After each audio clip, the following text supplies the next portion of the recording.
How to report a lost or stolen US bank card. Hey everyone, welcome back to the channel.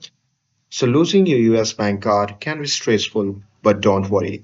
In this video, I'll show you how you can report it quickly and keep your account secure. So now without further ado, let's get started.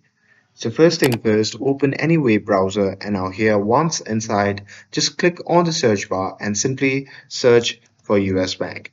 And now here on the search result, just click on the first link and after that, you'll be prompted to the official website of the US Bank. Now here you can just click on login and after that you simply have to enter your user ID and password to log into your US Bank account.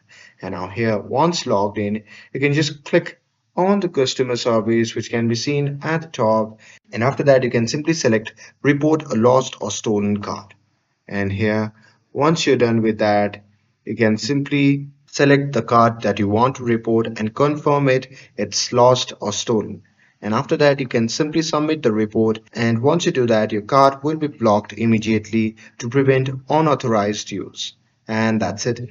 That's how you can report a lost or stolen US bank card. With this, if you found this video helpful, then don't forget to like, share, and subscribe to get updated for more videos. Thanks for watching, and I'll see you in the next video.